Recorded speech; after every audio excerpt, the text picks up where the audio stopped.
බුද්ධාභිවන්දන සකල සත සසරින් මුදන් සබ්බ දානං ධම්ම දානං ජිනාතේ දානයන් අතර උතුම්ම දානය ධර්ම දානයයි.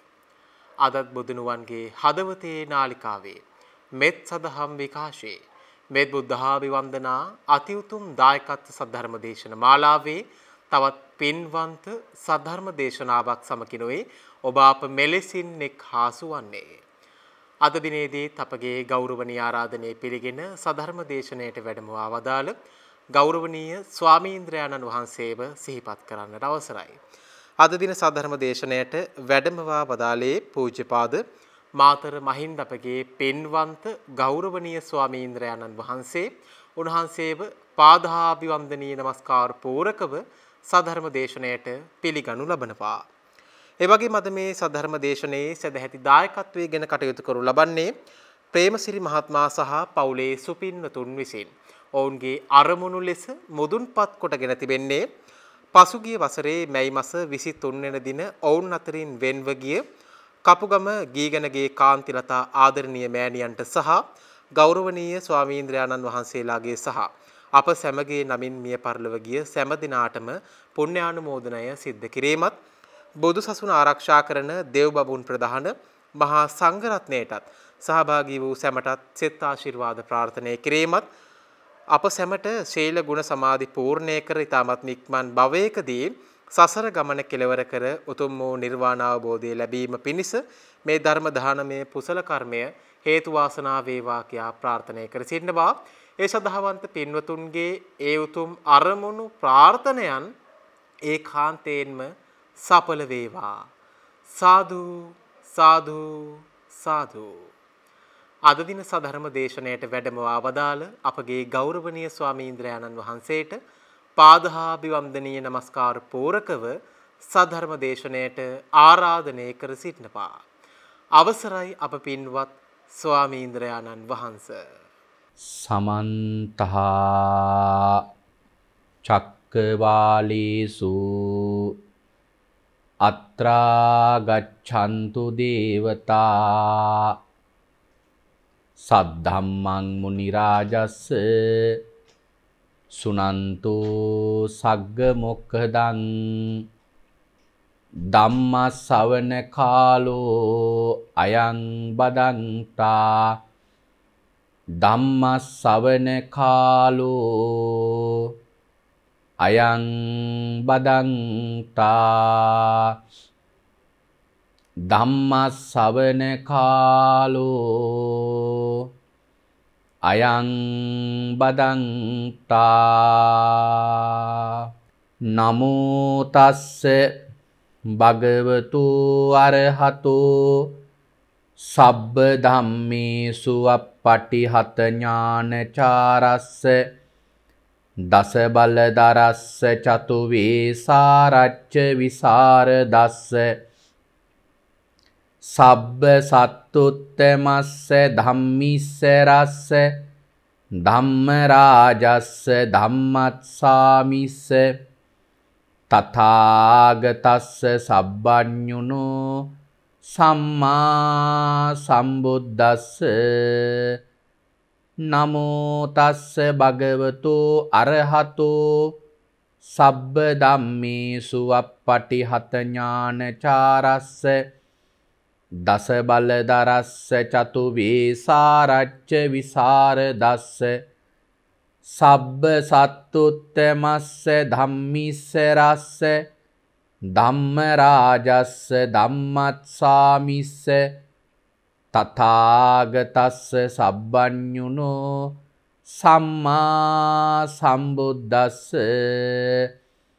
නමෝ තස්ස භගවතු අරහතෝ සබ්බ ධම්මේසු අප්පටිහත ඥානචාරස්ස දස බලදරස්ස චතු වේසාරච්ච විසරදස්ස සබ්බ සත්තුත්තමස්ස ධම්මිස්ස රස්ස ධම්ම රාජස්ස ධම්මත්සාමිස්ස තථාගතස්ස සබ්බඤුනෝ සම්මා සම්බුද්දස්ස උතුම් වූ භාග්‍යවතුන් වහන්සේට මාගේ උතුම් වූ නමස්කාරය වේවා. ධම්මස්වාමී ලෝකස්වාමී භාග්‍යවතුන් වහන්සේට අයිති ධර්මයක් දේශනා කරන මේ වෙලාවේ මාගේ මොවින් වැරදි වචනයක් පිට නොවේවා. මිත්‍යා දෘෂ්ටික වචනයක් පිට නොවේවා. මගේ අදහසක් ධර්මයට විරුද්ධව පිට නොවේවා. උතුම් වූ භාග්‍යවතුන් වහන්සේගේ සත්‍යම වූ බුද්ධ වචනය භාග්‍යවතුන් වහන්සේ සතුටු වෙන ආකාරයට දේශනා කරන්න මට ශක්තිය ලැබේවා. ඒ සඳහා සියලු ආර්යයන් වහන්සේලාගේ අනුග්‍රහය ලැබේවා. සියලු සත්පුරුෂයන් වහන්සේලාගේ අනුග්‍රහය ලැබේවා. සියලු ශාසන ආරක්ෂකයින් වහන්සේලාගේ අනුග්‍රහය ලැබේවා. හැම දිනාටම භාග්‍යවතුන් වහන්සේගේම ධර්මය අවබෝධ කරගෙන උතුම් චතුරාර්ය සත්‍ය ධර්මයම අවබෝධ කරගනිත්වා. සාදු සාදු සාදු. සද්ධර්ම ශ්‍රාවක කාරුණික ගුණගරුක පින්වත්නි, අද දවසේදී පින්වත් හැම දෙනාම මේ වෙලාවේ බලාපොරොත්තු වන්නේ භාග්‍යවත් අරහත් සම්මා සම්බුදුරජාණන් වහන්සේ විසින් ඔබෙත් මගෙත් නිවන පිණිස මහා කරුණාවෙන් දේශනා කොට වදාළ සුවාසෝ දහසක් ධර්මස්කන්ධයන් අතරින් ඊ타ත්ම වටින ධර්ම කාරණාවක් ශ්‍රවණය කරන්නටයි. අද ධර්මානුශාසනාව සඳහා පින්වතුනි මම මාතෘකාව ලෙස තෝරා ගන්න අදහස් කරගත්තා බොහොම වටින ධර්ම කාරණාවක්. ධම්මපද පාළියෙහි එන අති විශේෂ ගාථා රත්නයක් තමයි මාතෘකාව ලෙස තෝරාගත්තේ.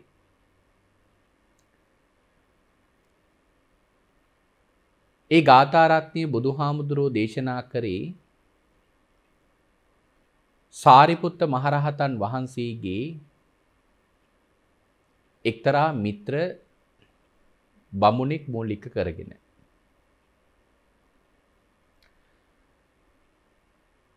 සාරිපුත්ත මහරහතන් වහන්සේගේ එක්තරා මිත්‍ර බමුණෙක් හිටියා. උන්වහන්සේ බොහෝ සීම කුළුපග නිසා දවසක් උන්වහන්සේ ඒ බමුණගේ නිවසට වැඩම කළා.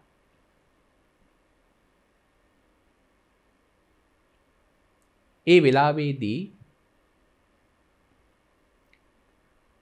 සාරිපුත්ත මහරහතන් වහන්සේ වැඩිය බව දැකලා පෙරමගට ගිහිල්ලා උන්වහන්සේ පිළි අරගෙන නිවසට වඩම්මවල ආසනයක් පනවලා එහි වඩා හිඳුවලා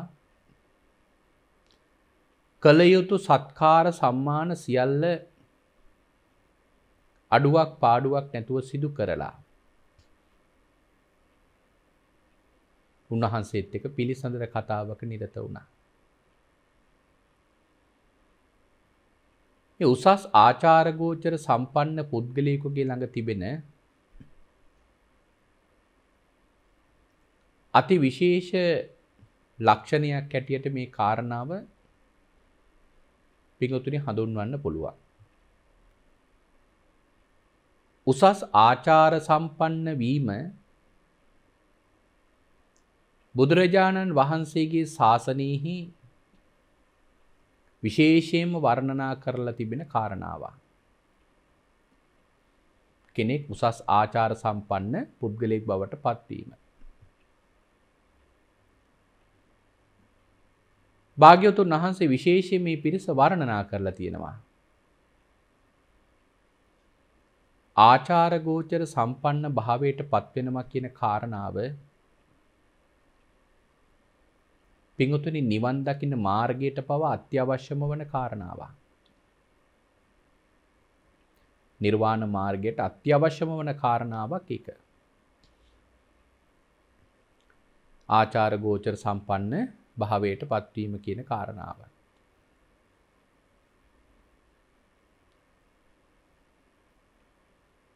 මේක කොයිතරම් විශේෂද කියලා කිව්වොත් භාග්‍යතුන් වහන්සේ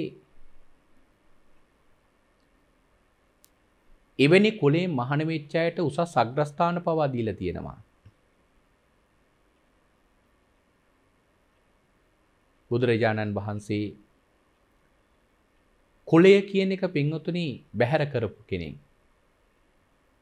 මේ කුලවාදය කියන එක ලංකා සමාජයේ තුල ප්‍රකටව කතා කරාට මේක බෞද්ධ සම්ප්‍රදායක් නෙවෙයි. බුදුදහමින් පෝෂණය වෙච්ච කාරණාවක් නෙවෙයි. ඒක බ්‍රාහ්මණයන්ගේ ඉගැන්වීමක්.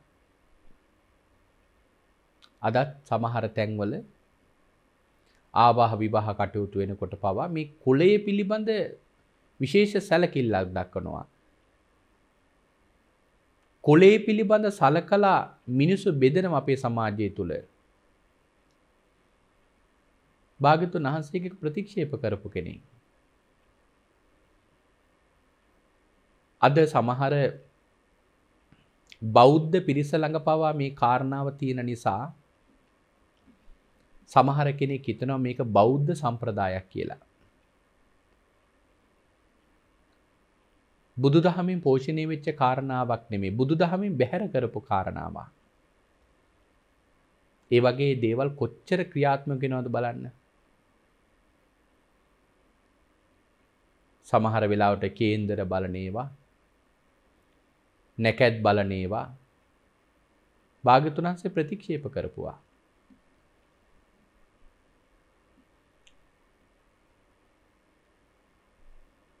නජජ්ජා වසලෝ හෝති නජජ්ජා හෝති බ්‍රාහ්මනෝ. බුදුහාමුදුරු දේශනාම කරලා තියෙනවා උපතින් කෙනෙක් උසස් වෙන්නේ නැහැ. උපතින් කෙනෙක් පහත් වෙන්නෙත් නැහැ. කම්මනා වසලෝ හෝති කම්මනා හෝති බ්‍රාහ්මනෝ.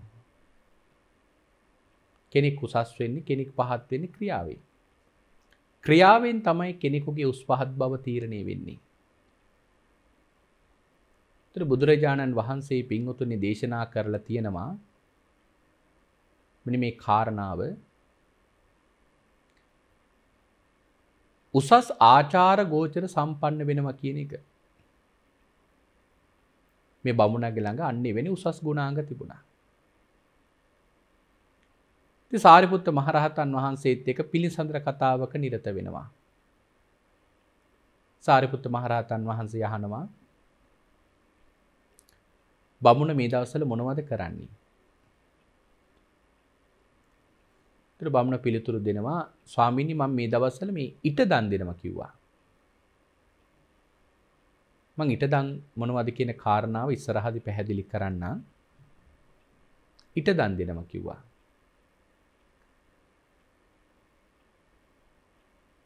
බමුණ ලොකු බලාපොරොත්තුවක් හිතේ තියාගෙන තමයි මේ දන් දෙන්නේ. ඉතින් ඒ වෙලාවේදී සාරිපුත්ත මහරහතන් වහන්සේ ඒ බමුණත් කැඳවාගෙන බුදුරජාන් වහන්සේගේ ළඟට වැඩියා. භාග්‍යවතුන් වහන්සේට බමුණ මුණගස්සලා හඳුන්වලා දීලා කියනවා ස්වාමීනි මේ මගේ මිත්‍රයාට බඹලෝ උපදින කැමැත්තක් තියෙනවා. ස්වාමීනි ඔහුට බඹලව උපදින්නට ඊටාම පහසු ක්‍රමයක් ඔබ වහන්සේ දේශනා කරන සේක්වා කියලා භාග්‍යවතුන් වහන්සේගේ ඉල්ලීමක් කළා. ඒ වෙලාවේදී බ්‍රාහ්මණයාට බුදුරජාණන් වහන්සේ මෙන්න මේ ගාථා රත්නය දේශනා කරනවා. යංකින් චිත්තං වා හුතං වා ලෝකේ. මේ ලෝකේ යම් කිසි කෙනෙක්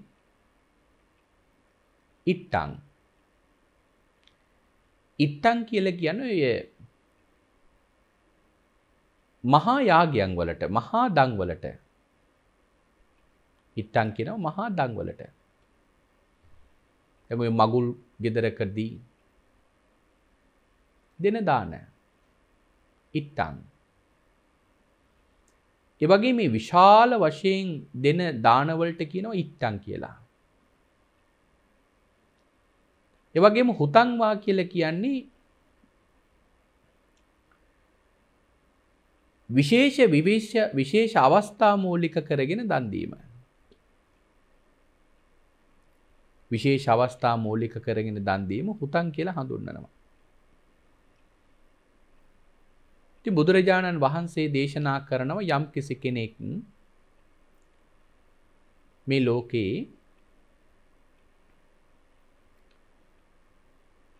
මහා යාගයන්, මහා දන් සංවජ්ජනං යජේච පුන්නපෙක්කෝ. මෙතන අට කතාවේ මේ කාරණා විස්තර කරනවා. අවුරුද්දක් පුරාවටම පින් කැමති කෙනා අවුරුද්දක් පුරාවටම සකල ලෝකෙහි ඉන්න සියලුම ලෞකික මහ ජනතාවට, මේ සක්වලේම ඉන්න සියලුම ලෞකික ප්‍රජාවට අවුරුද්දක් පුරාවටම දන් දෙනවා. සංවජ්ජරං යජේත පුඤ්ඤ පෙක්කෝ. බුදුරජාණන් වහන්සේ දේශනා කරනවා එහෙම දන් දුන්නට, ඒ විදියට දන් දුන්නට ඊට වඩා මහත් පින් වැඩෙන පින්කමක් තියෙනවා. මොකද්ද? අභිවාදනා උජ්ජු ගතේසු සෙය්‍යෝති. ඍජුපටිපන්න භාවයට පත්වෙච්ච භාග්‍යවතුන් වහන්සේගේ ශාසනයෙහි යම් ශ්‍රාවක සංඝරත්නයක් හමු වේ. යම් භික්ෂුන් වහන්සේ නමකට එක වරක් වන්දනාවක් කළොත් ඒ වන්දනාවෙන් ජනිත වෙන කුසලය කොයි වගේද කියලා කිව්වොත් ඒ ලැබෙන කුසලෙන් 4න් පංගුවක්වත් අවුරුද්දක් පුරාවටම සකල ලෝක ලෞකික සත්‍යයන්ට අවුරුද්දක්ම දන් දුන්නත් ලැබෙන්නේ නැහැ කියලා භාග්‍යවතුන් වහන්සේ දේශනා කරනවා. ඒකට අපේ පින්තුන් කල්පනා කරලා බලන්න මේ දානය කියන එක කොච්චර වටින කරුණක්ද? දන් දෙනවා කියන එක පින්වතුනි කොයිතරම් විශේෂ කාරණාවක්ද?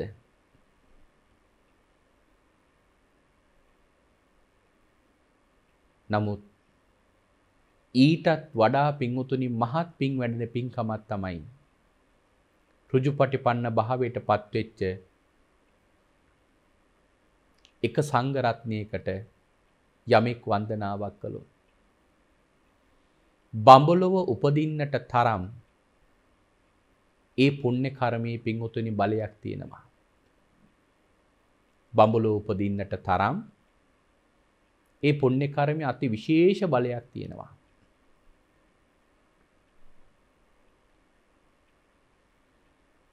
ඒතර බලන්න පින්වතුනි මේ කාරණාව කොච්චර වැදගත්ද?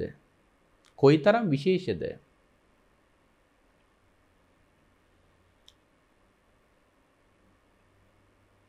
අපේ ශාසනයෙහි සමහර දෙනෙක් මෙන්න මෙවැනි සිතුවිල්ලක ඉන්නවා. අපට දන් දෙන්න බොහෝ සම්පත් නැහැ. අපි භෝග සම්පත් වලින් පිරිහිලා ඉන්නේ. අපි ධන සම්පත්තියෙන් පිරිහිලා ඉන්නේ. කියලා සමහර කෙනෙකුට සිතුවිල්ලක් තියෙනවා. නමුත් පින්වතුනි මේ බුද්ධ ශාසනයේ අයිති ධනවතුන්ට ප්‍රයෝජනෙ ලබන්න නෙමෙයි. මේ ශාසනයේ පින්වතුනි ධනවත් භාවයට පත් වෙලා ඉන්න කෙනාට විශේෂ අවස්ථාවක් ලැබෙනවා කියලා කාරණාවක් නෙමෙයි තියෙන්නේ. ධනවතාට එක විදියක්, දුබලයට තව විදියක්, ස්ත්‍රීකට තව විදියක්, පුරුෂයෙකුට තව විදියක්, බාලයට තව විදියක්, පඬිතයට තව විදියක්. එහිම පින්වතුනි බෙදලා නැහැ මේ ශාසනය. මේ ශාසනය තුල තියෙන්නේ ඉන්න කෙනාට ඉන්න තැන ඉඳලා නිවන් දකින්න පුළුවන් ප්‍රතිපදාවක්. තමන් ඉන්න තැන ඉඳලා යන්න පුළුවන්. ධනවත් වෙලා ධර්ම මාර්ගය යනවා පින් කරනවා කියලා එකක් නැහැ. උසස් බවට පත් වෙලා පින් කරනවා කියලා එකක් නැහැ. මේ ශාසනය තුල තියෙන්නේ පින්වතුනි බොහොම විශේෂ කාරණාවක්. ඒ තමයි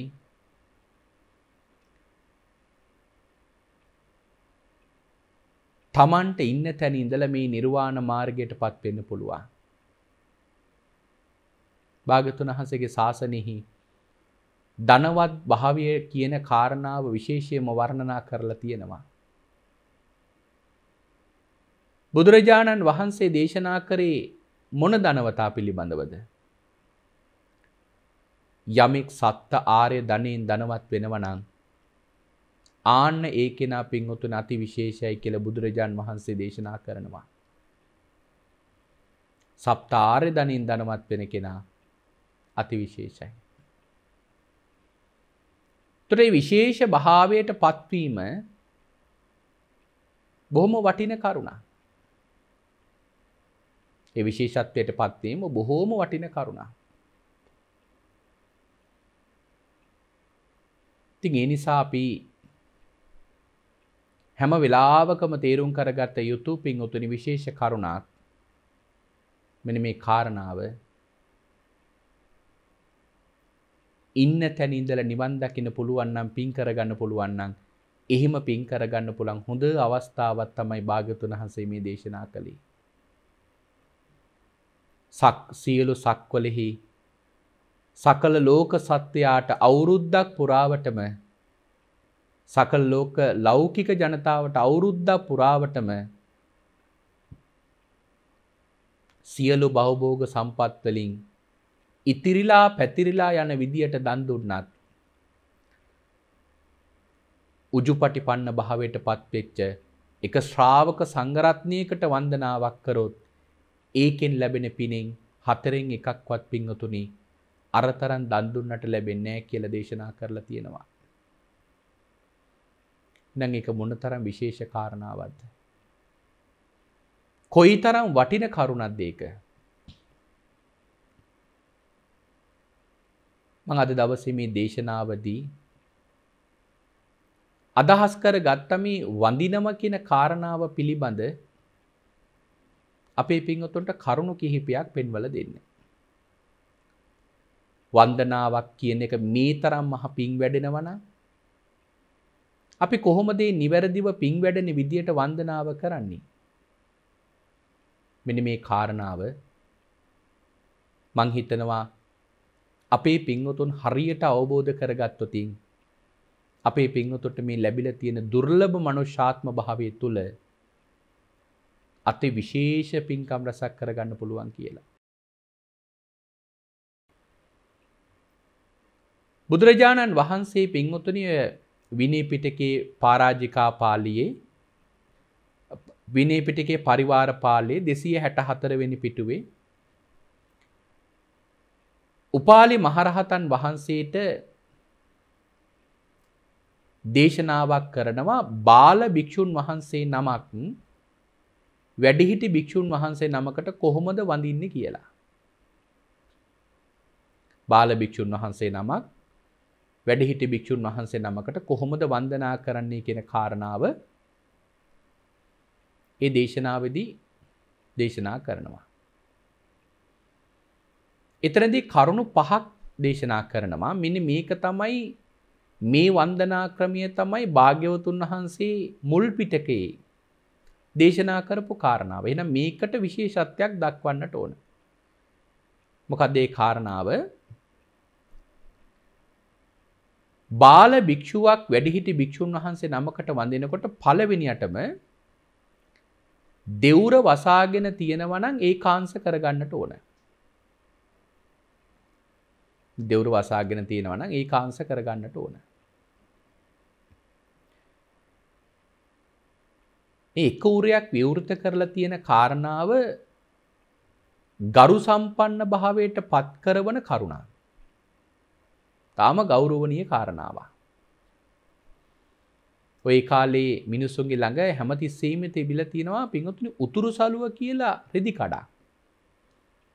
අද කාලේ උතුරු සලුව පාවිච්චි කරන්නේ සිල් ගන්නවා උනාට ඈත අතීතයෙන් දෙලම මිනිස්සුන්ගේ ළඟ සාමාන්‍යයෙන් පින්වතුනි ওই උතුරු සලුව කියන එක තිබිලා තියෙනවා.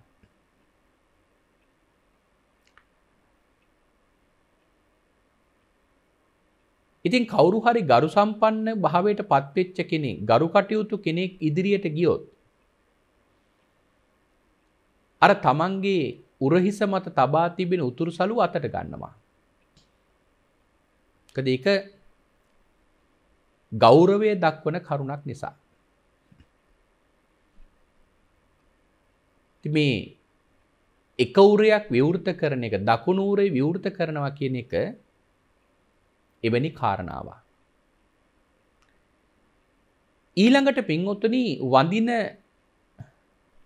ඒ භික්ෂුන් වහන්සේගේ ළඟ අත් දෙක එකට එකතු කරගන්න ඕන. ඇඟිලි ටික බැඳ ගන්න ඕන. එක ටීකාවේ සඳහන් කරලා තියෙනවා කරපුට සංඝහතං කියලා. කොහොමද දෑංගිලි බැඳගන්නේ? හරියට නෙළුම් පොහොට්ටුවක් වගේ.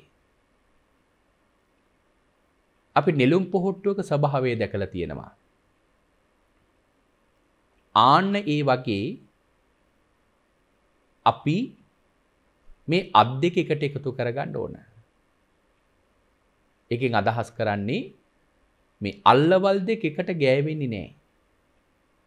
අත් දෙක එකට එකතු කරගත්තම නෙළුම් පුහුට්ටුවක් වගේ තමයි තියෙන්න ඕන.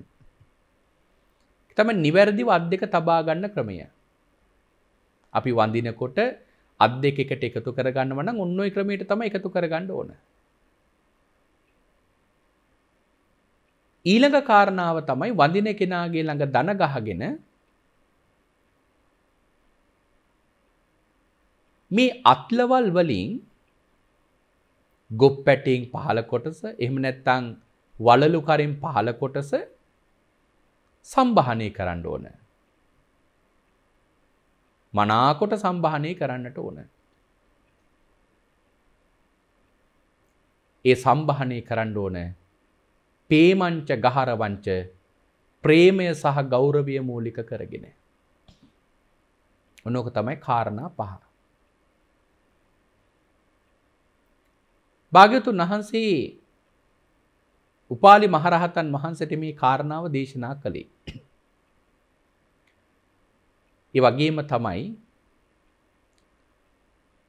අට කතාවේ නොඑක් තැන්වල ධර්මී නොඑක් තැන්වල වඳින ඉරියව් දක්වලා තියෙනවා.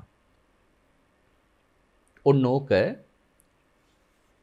ප්‍රධාන වශයෙන් කොටස් තුනකට බෙදලා තියෙනවා. කායික නමස්කාරය, වාචසික නමස්කාරය, මානසික නමස්කාරය කියලා. ඒ එක එක නමස්කාරයක් පින්වතුනි කෙනෙකුට උසස් විදියට කරන්න පුළුවන්, මධ්‍යම විදියට කරන්න පුළුවන්, අධම විදියට කරන්න පුළුවන් කියලා තවත් අනු කොටස් තුනකට බෙදලා තියෙනවා. කායික නමස්කාරය උත්තම නමස්කාරයක් විදියට කරන්නේ දණ්ඩ නමස්කාරය තුලින්. කෙනෙක් දණ්ඩ නමස්කාරය කරනවා නම් ඒ දණ්ඩ නමස්කාරය කිරීමෙන් පින්වතුනි කෙනෙකුට කායික උත්තම නමස්කාරයක් කරන්න පුළුවන්. අපේ පින්වතුන්ට මතක ඇති අර සුමේද තාපසතුමා අපි බෝසතාන් වහන්සේ දීපංකර භාග්‍යවතුන් වහන්සේගේ පාදමූලෙහි විවරණ ලබන කොට කරපු වන්දනාව. අන්න එකට තමයි දණ්ඩ නමස්කාරය කියලා කියන්නේ.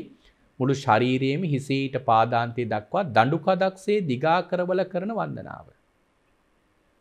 ඒක දණ්ඩ නමස්කාරය ලෙස හඳුන්වනවා.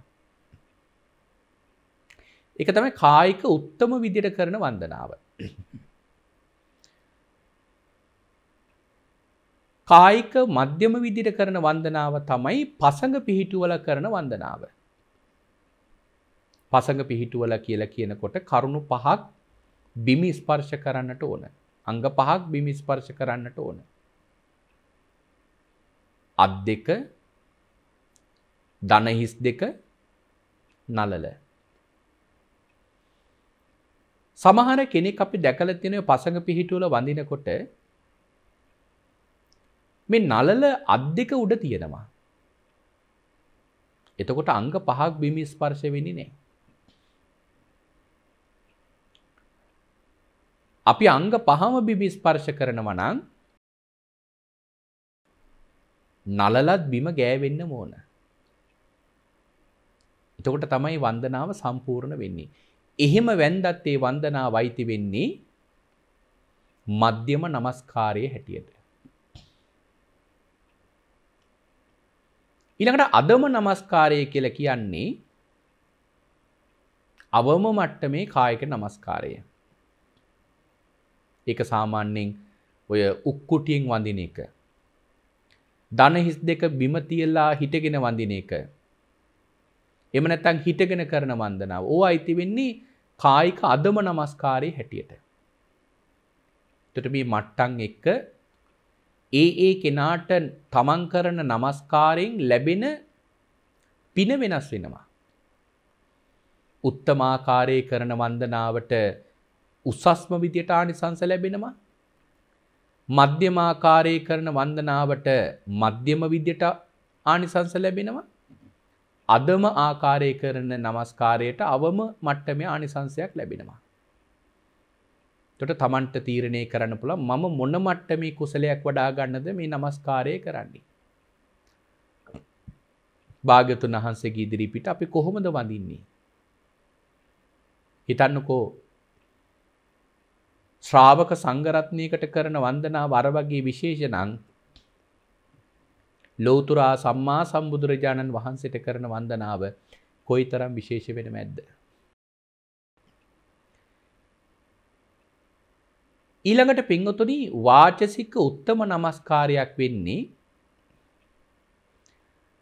තමන්ගේ හිත තුළ උපන් බුද්ධානුස්සතියක් නිසා හෝ ධම්මානුස්සතියක් නිසා හෝ සංඝානුස්සතියක් නිසා හෝ මේ ත්‍රිවිධ රත්නයේ ගුණයක් ස්මර්තු කරගෙන තමන්ගේ හිත තුළ නැගිච්ච අප්‍රමාණ ශ්‍රද්ධාව ගාථාවකට පෙරලලා තමන් විසින්ම නිර්මාණය කරපු ගාථාවක් සජ්ජායනා කරලා වන්දනා කළොත් ඒකයි තිබෙනවා වාචසික උත්තම නමස්කාරයේ හැටියට. තමන් විසින් නිර්මාණය කරපු ගාථාවක්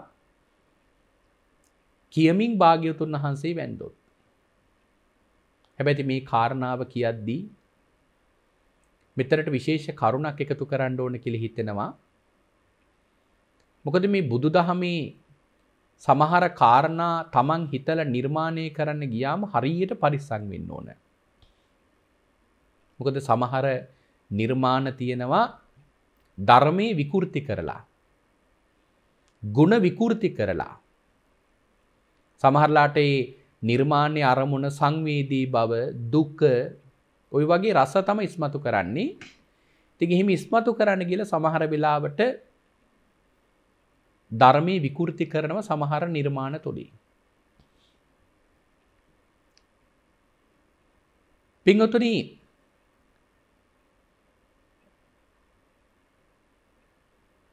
ඒ නිසා අපි හැම වෙලාවකම යම් නිර්මාණයක් කරනවා නම් ඉස්සර වෙලාම හොඳ ධර්ම අවබෝධයක් ලබා ගන්න ඕන.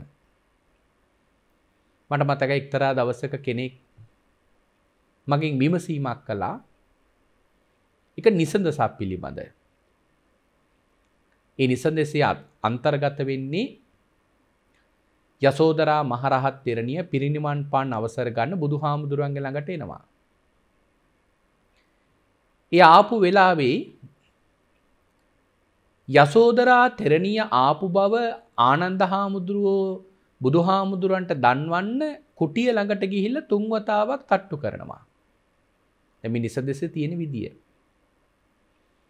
නමුත් 3 වතාවක් දොරට තට්ටු කරලත් භාග්‍යතුන් වහන්සේ දොර ඇරියේ නැහැලු. මොකද ආනන්ද හාමුදුරුවෝ ආවේ මේ යසෝදරා තෙරණිය පිරිනිවන් පාන අවසර ගන්න ඇවිල්ලා කියන පණිවිඩය දෙන්න බව බුදුහාමුදුරුවෝ දිවසෙන් දැක්කලු. ඉතින් ඒ නිසා උන්වහන්සේ හිතුවලු සාරාසංඛ්‍ය කල්ප ලක්ෂයක් පුරාවටම නොබිඳ ආපු අත් නොහැර ආපු යසෝදරාව අද සංසාරයේ කිසිම දවසක මුණු නොගැහෙන විදියට මගෙන් වින් විලා යනවා කියන මෙන්න මේ කාරණාව නිසාලු භාග්‍යතුන් වහන්සේ එළියට වැඩියේ නැති. ඒතර බලන්න පින්වතුනි ඒ කාරණාවෙන් කෙනෙකුට හිතන්න පුළුවන් බුදුරජාන් වහන්සේ යසෝදරා තෙරණිය තාමත් අල්ලගෙනද කියලා. බලනකොට සමහර නිර්මාණ ගත්තම කොච්චර ධර්මයට විකෘතියක් කරනවද ධර්මයට හානියක් කරනවද? ඒ නිසා මගේ නම් අදහස තමයි Taman විසින් එවැනි දෙයක් නිර්මාණය කරනවට වඩා නිර්මාණය කරපු දෙයක් කියන්න පුළුවන් නම් ඊටාම වටිනවා. දැන් එහෙම නිර්මාණය කරලා වැඳපු ගාථා අපි ධර්මයේ තියෙනවා. ඔය මහා නාග රජතුමා ලලාට ධාතුන් වහන්සේ වඩම්මනකොට ලලාට ධාතුන් වහන්සේ ධාතු මන්දිරේ වැඩ ඉන්නකොට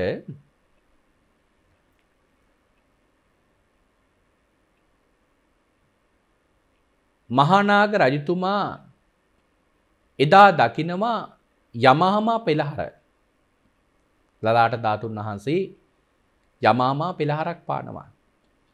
ඒක දකිනවා. ඒ ප්‍රීතිය ඒ සද්ධාව නිසා මහා නාග රජතුමා ගාථා 4කින් භාග්‍යතුන් වහන්සේ වන්දනා කරා.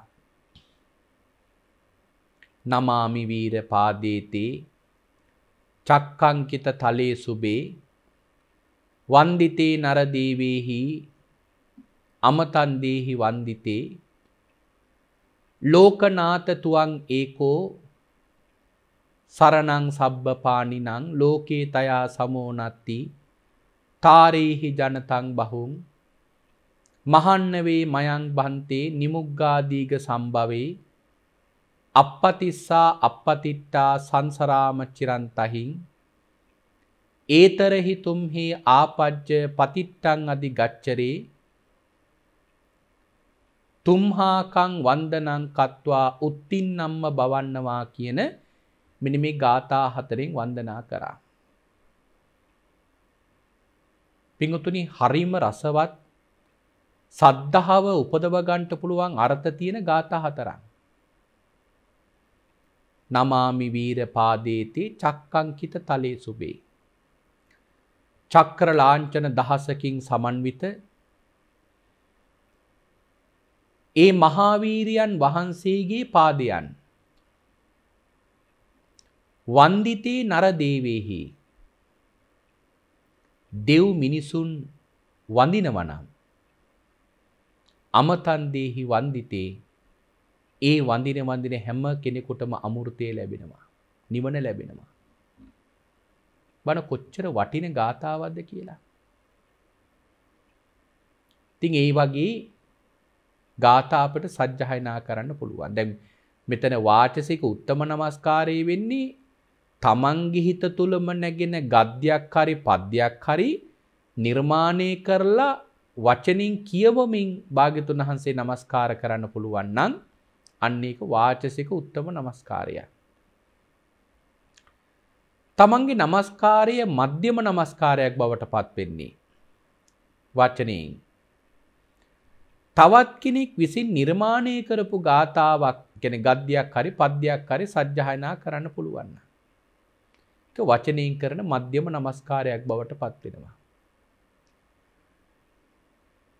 එහෙම පින්වතුනි ගාථා මං කලින් මතක් කළා වගේ බොහෝ තියෙනවා අපේ ධර්මයේ. දැන් ඔය කලින් දක්වපු මහා නාගරයිතුමා කියපු ගාථා 4. ඒ වගේම තමයි අපදාන පාළියේ පින්වතුනි තිනවා පරප්‍රසාදක තෙරුන් වහන්සේගේ කියලා කතාවක්.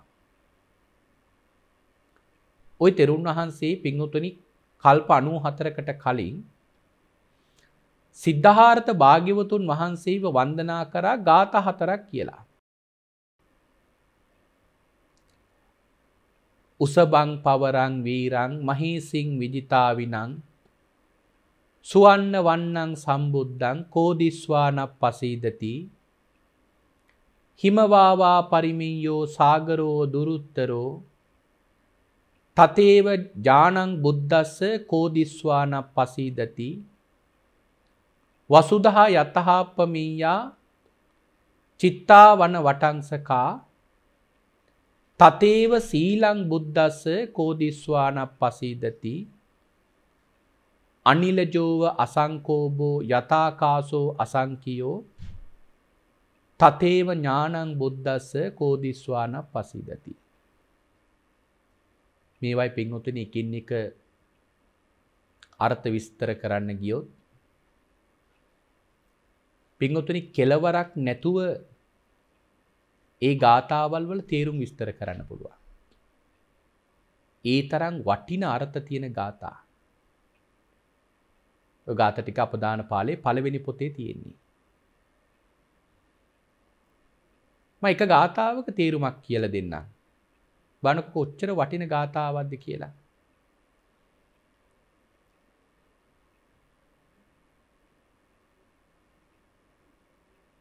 අනිල ජෝව අසංකෝබෝ යතාකාසෝ අසංකියෝ. මම මේ වෙලාවේ හැටියට තේරුම් කරන්න පුළුවන් පහසු ගාථාවක් ගත්තේ. ওই ගාථා 4. අන්තිම ගාථාව. අනිල ජෝව අසංකෝබෝ. මේ මහා සාගරය කාටවත් කලබන්න බෑ. මේ මහා සාගරේ කිසිම කෙනෙකුට කලබන්න බෑ. යතාකාසෝ අසංකියෝ. මේ ආකාශ තලයේ පින්වතුනි කිසිම කෙනෙකුට ගිනි තියන්න බෑ. මහා සාගරයේ කලබන්න බෑ. කම්පාවට පත් කරවන්න බෑ. ඒ වගේම අහස ගිනි තියලා විනාශ කරන්න බෑ. ඒ වගේ තමයි තතේව ඥානං බුද්දස්ස කෝදිස්වාන පසීදති. මම සරණ ගියපු මගේ භාග්‍යවතුන් වහන්සේගේ ප්‍රඥාවත් ඒ වගේමයි. කලබන්නත් බෑ විනාශ කරන්නත් බෑ. කෝදිස්වාන පසීදති. කවුරුන් හෝ දැක නොපහදීද? කවුද අහනවා ඒ උත්තමයන් වහන්සේ දැක්කම නොපහදින්නේ? බාන භාග්‍යවතුන් වහන්සේගේ ප්‍රඥාව කොච්චර විශේෂයිද? දැන් උදාහරණයක් කියනවා නම් සමහර වාදවලට දක්ෂ සමහර බමුණු ඉඳලා තියෙනවා ඒ කාලේ. පඬිතුයෝ ඉඳලා තියෙනවා. ඔවුන් බුදුන් සරණ ගියපු නැති අය. ඒ නිසා ඔවුන්ට බුදුහාමුදුරුවෝ පිළිබඳ අහන්න ලැබුණම මෙන්න මෙහිම සිතුවිලි පහළ වෙනවා. මොකද භාග්‍යතුන් වහන්සේ පිළිබඳ විශේෂ කීර්ති නාමයක් පැතිරලා තිබුණානේ මේ වාදාභිසිංහ කියලා. කියන්නේ භාග්‍යතුන් වහන්සේ වාදයෙන් දක්ෂයි. භාග්‍යතුන් වහන්සේ වාද කළ කිසි කෙනෙකුට මේ ලෝකේ පරද්දන්න බෑ. හැබැයි ජීවිතේට තමන් පරාද නොකර ජීවිතේට තමන් පරාද නොවුනම සමහර මිනිසුන්ට හිතෙනවා මාව පරද්දන්න කාටවත් බෑ කියලා. ඔන්නෝම බමුණන්ට හිතෙලා තියෙනවා. ඔය වාද කරන. මොකද උන්ව කිසිම කෙනෙකුට පරද්දන්න බෑ. උන් ඒ තරම් දක්ෂයි. ඉතින් මේ බමුණු සමහර වෙලාවට භාග්‍යවතුන් වහන්සේගේ ළඟට එනවා. අපි භාග්‍යවතුන් වහන්සේ වාද කරලා පරද්දමු. එන්නේ කොහොමද? නිකන් නෙවෙයි. ප්‍රශ්න හදනවා. භාග්‍යවතුන් වහන්සේ හමුවට එන්න කලින්. ඔවුන්ටත් බොහොම හොඳ ඥානයක් තියෙනවනේ. ඒ නිසා ප්‍රශ්න හදනවා. ඔවුන් දන්නවා මේ ප්‍රශ්න වලට දෙන්න ඕන පිළිතුර. එක්ක ඔව් එක්ක නෑ වගේ පිළිතුර තමයි දෙන්න තියෙන්නේ. දැන් ඒ පිළිතුරට විරුද්ධ ප්‍රශ්න ඊළඟට හදනවා. පළවෙනි ප්‍රශ්නෙට පිළිතුරක් දෙනවා. ඒ දෙන පිළිතුරත් ඔවුන් දන්නවා. එතකොට ඒ දෙන පිළිතුරට විරුද්ධ ප්‍රශ්නයක් ඊළඟට අහනවා. අර කලින් අහපු ප්‍රශ්නේ පිළිතුරට ගැලපෙන්නේ නැහැ. අන්න ඒ වගේ පින්වතුනි සමහර වෙලාවට බමුණු වෙනවා භාග්‍යතුන් වහන්සේ පටලවල පරද්දන්න. ඉතින් එහෙම ආවම ඒ බමුණු පින්වතුනි බුදුරජාණන් වහන්සේට වඳින්නවත් නැතුව වාඩි වෙලා තමන්ගේ ප්‍රශ්න ඉදිරිපත් කරනවා. දැන් ආවේ එක ප්‍රශ්නයක් නෙවෙයි. පිරිසක් එක ප්‍රශ්න වලක් හදාගෙන භාග්‍යතුන් වහන්සේගේ ළඟට ආවේ. අහන පළවෙනි ප්‍රශ්නෙටම භාග්‍යතුන් වහන්සේ දෙන පළවෙනි පිළිතුරෙන්ම ඔවුන් ගෙනාපු අනිත් ප්‍රශ්න ටික ඔවුන්ට අකුල ගන්න වෙනවා. ඒවයි ප්‍රයෝජනයක් නැති වෙනවා. මොකද පළවෙනි ප්‍රශ්නෙට දෙන පිළිතුරෙන්ම ඔවුන්ව দমনය වෙනවා. වඳින්නවත් නැතුව උද්දාමයට පත් වෙලා ඇවිල්ලා වාඩි වුණු ඒ වාද කරන පිරිස් සමහරලාට නැගිටලා යනකොට යන්නේ අභික්කන්තම් භෝගෝතම අභික්කන්තම් භෝගෝතම සෙය්‍යතාපි භෝගෝතම නික්කුජ්ජිතං වා උක්කුජ්ජෙය්‍ය පටිච්චන්නං වා විවරෙය්‍ය මූලහසවා මග්ගං ආචික්කෙය්‍ය අන්ධකාරේ වා තේලපජ්ජෝතං ධාරෙය්‍ය චක්කුමන්තෝ රූපානි දස්සෙන්ති කියලා තමයි නැගිටලා යනවා කියලා කියන්නේ. අද පටන් මම ඔබ වහන්සේගේ සරණ යන ශ්‍රාවකෙක් වෙනවා කියලා තමයි නැගිටලා යන්නේ. නමුත් ඇවිල්ලා වාඩි වුණේ වඳින්නවත් නැතුව. ඉතින් ඒ වගේ ප්‍රඥාවක් බුදුහාමුදුරට තියෙන එකයි කිව්වේ ගාථාවේ මහා සාගරයේ වගේ කලබන්න බෑ. අහස ගිනි තියලා විනාශ කරන්න බෑ වගේ භාග්‍යවතුන් වහන්සේගේ ඥාණය විනාශ කරන්න බෑ. කිසිම කෙනෙකුට අභියෝග කරන්න බෑ ඥානෙට. ඒ වගේ ඥානයක් බුදුරජාණන් වහන්සේට තියෙනවා. බලන්න කොච්චර වටින ගාථා දේවා. අපිට පුළුවන් මේ වගේ ගාථා කියලා වන්දනා කරන්න. ඒ වගේම දැන් ඔය අපි ධර්මදේශනාවකට කලින් নমස්කාර පාඨයක් කියනවා. අපි පින්වතුන් සාමාන්‍යයෙන් අහන নমස්කාර පාඨයට වඩා ටිකක් වෙනස් ඒක. නමෝ තස්ස භගවතු වරහතෝ සබ්බ ධම්මේසු අප්පටිහත ඥානචාරස්ස කියලා තමයි ගාථාවේ තියෙන්නේ පාඨය. අර සාමාන්‍යයෙන් නමෝ තස්ස භගවතු වරහතෝ සම්මා සම්බුද්දස්ස කියන පාඨය කියනවට වඩා මේ පාඨයේ තියෙන විශේෂත්වය තමයි මේකේ බුදු ගුණ ප්‍රමාණයක් සජ්ජායනා කරනවා. නමස්කාර පාඨය ගත්තත් පින්වතුනි දේශනා පෙළක් දේශනා කරන්න පුළුවන් ගාථා රත්නයක් පාඨයක්. සබ්බ ධම්මේසු අප්පටිහත ඥානචාරස්ස සියලු ධර්මයන්හි නොපැකිලින ඥානයකින් භාග්‍යවතුන් වහන්සේ යුක්තයි. භාග්‍යවතුන් වහන්සේ සියලු ධර්මයන්හි නොපැකිලෙන ඥානයකින් භාග්‍යවතුන් වහන්සේ යුක්තයි. බුදුරජාණන් වහන්සේගේ ඥානයේ පින්වතුනි පටලැවෙන්නේ නැහැ.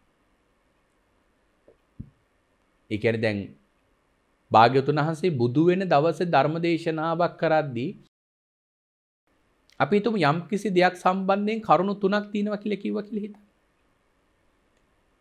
භාග්‍යවතුන් වහන්සේ පිරිනවන් පාන කොටවත් කියන්නේ මහණෙනි මං අර එදා කරුණු තුනක් කිව්වා. නමුත් ඒක ඇත්තන තුනක් නෙමෙයි දෙකයි තියෙන්නේ. එහෙම නැත්නම් ඒකට තවත් එකක් එකතු වෙනවනෝක හතරක් වෙනවා. එහෙම කියලා දේශනා කරලා නැහැ. වෙනස් කරන්නේ නැහැ. මොකද භාග්‍යවතුන් වහන්සේට තියෙන ආවර්ජනා පටිබද්ධ ඥානයක්. ආවර්ජනය කරපු ගමන් අදාළ කාරණාව භාග්‍යවතුන් වහන්සේට වැටහෙනවා.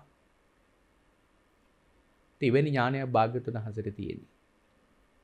ඒකයි ගාථාවේ අර්ථය. අන්න ඔයගේ ಗುಣ ගොඩාක් පින්වතුනි මේ පාඨයේ කියනවා. ඔය පාඨය කියලා භාග්‍යවතුන් වහන්සේව නමස්කාර කරේ ආනන්ද හාමුදුරුවෝ. අපේ ධර්මයේ තිබෙන නමස්කාර පාඨය ආනන්ද හාමුදුරුවෝ තමයි ওই පාඨයෙන් භාග්‍යවතුන් වහන්සේව නමස්කාර කළේ. අර බොහෝ බුදුගුණ ප්‍රමාණයක් කියලා බුදුහාමුදුරුව වන්දනා කරන්න පුළුවන් නිසා තමයි ඔය පාඨය දේශනාවට කලින් අපි සජ්ජායනා කරන්නේ. ඒතර ඔන්න ඔය වගේ පාඨ, ඔය වගේ ගාථා අපිට පුළුවන් කියලා වන්දනා කරන්න. ඉතින් එහෙම වන්දනාවක් කළොත් ඒ වන්දනාවයි තිබෙන්නේ වාචසික මධ්‍යම නමස්කාරයේ හැටියට. ඊළඟට වාචසික අදම නමස්කාරයක් වෙන්නේ ගද්‍යකින් පද්‍යකින් නැතුව නිකන් සාමාන්‍ය පාඨයක්. අපි හිතමු උදාහරණයක් හැටියට උතුම් භාග්‍යවතුන් වහන්සේට මාගේ নমස්කාරය වේවා. අන්න ඒ වගේ පාඨයක් කියලා වන්දනාවක් කළොත් ඒක වාචසික මධ්‍යම නමස්කාරයක් බවට පත් වෙනවා. ඊළඟට පින්වතුනි මානසික උත්තම නමස්කාරය වෙන්නේ මනසින් උසස් ලෙස වන්දනාව කරන්නේ අප්‍රමාණ ගුණ සමුදායක් හිතේ නංවාගෙන කරන වන්දනාව. තමන්ගේ හිත තුළ අප්‍රමාණ ගුණ සමුදායක් හිතට නංවාගෙන වන්දනාවක් කළොත් ඒක මානසික උත්තම නමස්කාරයක් වෙනවා. මානසික මධ්‍යම නමස්කාරය වෙන්නේ අර උසස් ආකාරයේ ගුණ සමුදායට වඩා ඊට වඩා පහළ මට්ටමේ ගුණ ප්‍රමාණයක් හිතේ නංවාගෙන කරන වන්දනාව. මානසික අදම නමස්කාරය වෙන්නේ ඊටාම අල්ප ගුණයක් හිතේ නංවාගෙන කරන වන්දනාව. ඔන්න ඔය විදිහට තමයි මේ নমස්කාරයේ පිළිබඳ අපේ ධර්මයේ නොයෙක් තැන්වල සඳහන් වෙන්නේ මට්ටම් හැටියට. එතකොට මේ මට්ටම් හැටියට දේශනා කරද්දී උත්තම විදියට කරන කෙනාට පින්වතුනි අප්‍රමාණ කුසල් ලැබෙනවා. ඊට වඩා අඩුවෙන් කුසල් ලැබෙනවා මධ්‍යම ප්‍රමාණයට කරන වන්දනාවට. ඊටත් වඩා අඩුවෙන් ආනිසංස ලැබෙනවා අවම ප්‍රමාණයට নমස්කාරය කරන කෙනාට. වන්දිනවා කියලා කියන්නේ මම අර කලින් මතක් කළා. අර තරම් මහ පිං වැඩෙන පිංකමක් නම් අපේ පින්වතුන් ආන්ගේ පිංකම කරන්න වීරිය වඩන්නට උත්සාහ ගන්නට ඕන. මොකද මේක නිකන් ඉඳලා කෙනෙකුට කරන්න පුළුවන් දෙයක්. වඳිනවා කියන කාරණාව තුලින් පින්වතුනි අපට ලැබෙන බොහෝ ආනිසංස තියෙනවා. ඔය මාන්නේ කියන කෙලෙස් ධර්ම යටපත් කර ගන්නට විශේෂයෙන්ම වැදගත් වෙනවා මේ නම් වන්දනා කරනවා කියන එක. මාන්නේ යටපත් වෙනවා වඳිනකොට.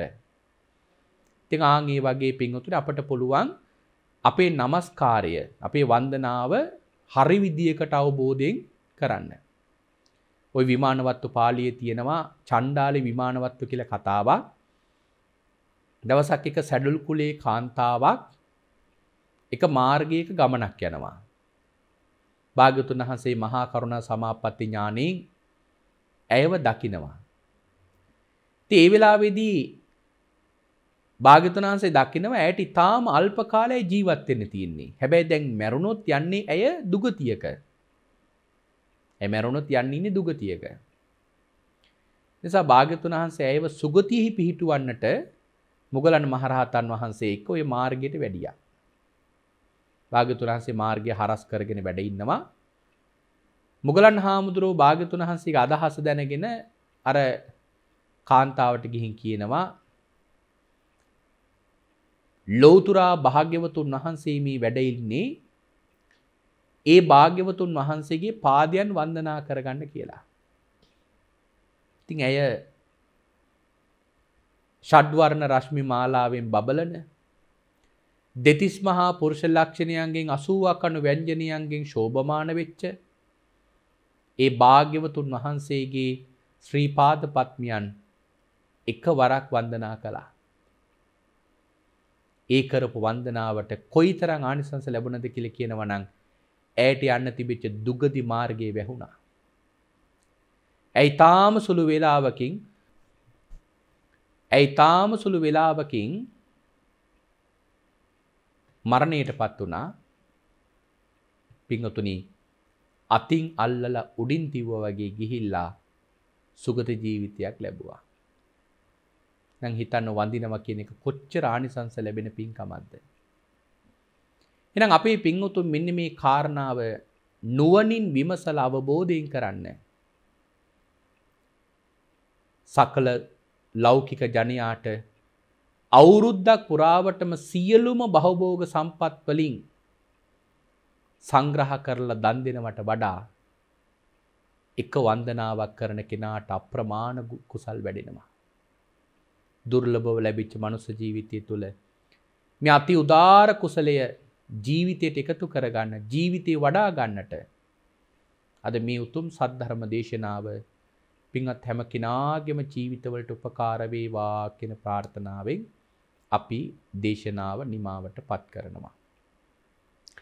හොඳ එහෙමනම් අද දවසේ මේ උතුම් සද්ධර්ම දේශනාව මේ විදියට මුළු මහත් ලෝකයාටම අවබෝධ කරවන්නට ධර්ම දේශනාවේ දායකත්වයෙන් කටයුතු කරන්නට යෙදෙන පින්වතුන්ට අපි පින් අනුමෝදන් කරනවා. විශේෂයෙන්ම දේශනාවේ දායකත්වයේ දරන්නේ